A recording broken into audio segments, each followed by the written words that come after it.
জামালপুরে শীত উপেক্ষা করে চলছে বোরো ধানের চারা রোপণ। এতে ব্যস্ত সময় পার করছেন কৃষকরা। তবে উৎপাদন খরচ বেশি হওয়ায় বিপাকে চাষিরা। ডিজেল, সার, কীটনাশক সহ সব উপকরণের দাম কমানোর দাবি তাদের। এদিকে স্থানীয় কৃষি বিভাগ বলছে, বোরো চাষে কৃষকদের সব ধরনের সহায়তা করা হচ্ছে। জামালপুর থেকে ফিরোজ শাহের তথ্য ও চিত্রে ডেস্ক রিপোর্ট। কনকনে শীতেও বীজতলা তৈরিতে ব্যস্ত সময় পার করছেন জামালপুরের বোরো চাষিরা। ভালো ফলনের আশায় তাদের পরিশ্রমে নেই কোনো ঘাটতি। তবে সেচ নির্ভর বোরো আবাদে বাড়ছে উৎপাদন খরচ, জানান চাষিরা।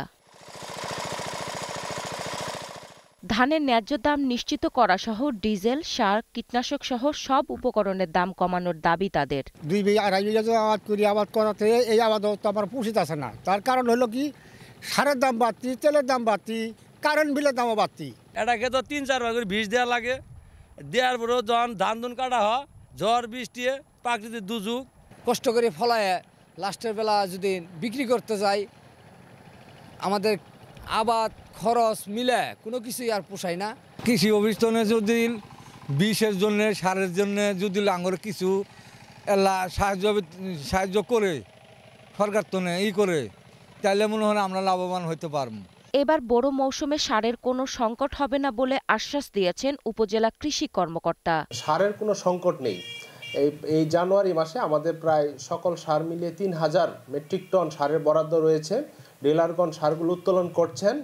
প্রত্যেকটি ডিলারের ঘরেই পর্যাপ্ত পরিমাণ সার রয়েছে এবং সরকার নির্ধারিত ন্যায্য মূল্যে তা বিক্রি হচ্ছে।